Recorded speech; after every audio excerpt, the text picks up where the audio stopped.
guys, once again, this is Father of Joyce. Call me as a coach na lang ng esports. Siguro, um, pwede akong maging coach sa Heroes of New World. Kung may mga player dyan ng Heroes of New World. Willing ako maging coach sa Heroes of New World. And then sa CSGO. Yan, nag-step down na ako sa team ko as a player, as a pro player. And then, ayun, uh, pwede rin ako mag-coach sa Valorant pero soon kasi medyo pinag-aaralan ko pa yung Valorant na laro ngayon.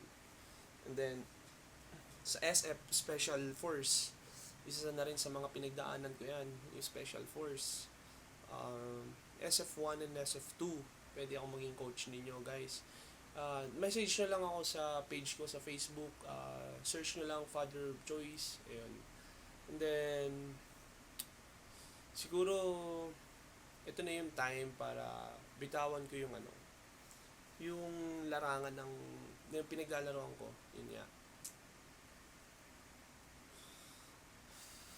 Di ako makatulog kaya gumawa ako ng vlog. Pero, tinatamad ako mag-edit so record ko lang to sa cellphone ko and then post ko na rin. Ayun, kasi nung mga time na nasa Heroes with New World guys, marami kami naka-scream. Sila Big Daddy No-Tail, ayan, ng OG. Dati kasi Fnatic sila nung nasa Heroes of New World pa sila. Kampi nila si Nova noon. And then, ayun, guys, huwag kayong mayang mag-message sa akin. Message nyo lang ako sa page ko na willing ako maging coach ninyo sa CSGO. Pero gusto ko rin mag-coach sa Heroes of New World. Isa rin yun sa mga pinagdaanan ko. Naging pro player ako ng Heroes of New World and then ng CSGO. So, ayun guys. Tsaka, pag maglalaro kayo guys, kailangan meron kayo laging proper na tulog.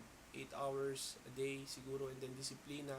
Lagi kayo iinom ng tubig para hindi kayo dehydrated sa paglalaro. As in, gumagana talaga yung utak ninyo kapag nakakainom kayo ng tubig. Isa yan sa si-circulate ng utak yung fluid na ibinibigay ng tubig. So, ayun guys, message nyo lang ako lagi. Message nyo lang ako sa page ko at willing akong magturo sa inyo and then pag-usapan natin guys. Father of Choice nga pala ulit. Thank you so much.